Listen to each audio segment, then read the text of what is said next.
شروع اللہ کے نام سے جو نہایت مہربان اور بے حد رحم والا ہے۔ کیا وہ خیال کرتے ہیں کہ ہم ان کے رازوں اور ان کی سرگوشیوں کو نہیں سنتے؟ ہم سنتے ہیں، اور ہمارے فرشتے ان کے پاس لکھتے بھی جاتے ہیں۔ آپ صلی اللہ علیہ وسلم کہہ دیجئے کہ اگر خدائے رحمان کی کوئی اولاد ہوتی تو سب سے پہلا عبادت گزار میں ہوتا۔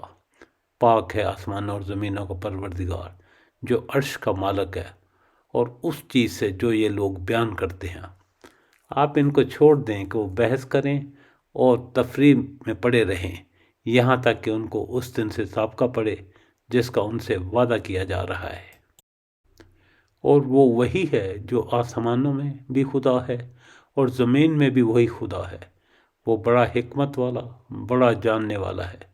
بڑی بابرکت ہے وہ ذات جس کے قبضہ قدرت میں آسمانوں اور زمین اور ہر اس چیز کی بادشاہی ہے جو کچھ ان دونوں کے درمیان ہے۔ اس کے پاس قیامت کا علم ہے اور اسی کی طرف تم لوٹائے جاؤ گے۔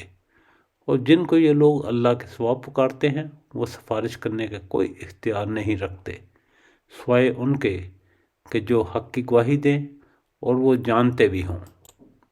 اور اگر آپ صلی اللہ علیہ وسلم ان سے پوچھیں کہ انہیں کس نے پیدا کیا تو وہ کہیں گے کہ اللہ نے، تو پھر وہ کہاں بھٹکتے پھرتے ہیں؟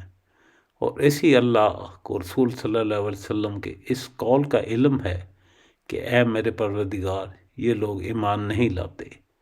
اے رسول صلی اللہ علیہ وسلم، درگزر کرو اور ان کو کہو سلام ہو تم پر، ان قریب انہیں اپنا انجام معلوم ہو جائے گا۔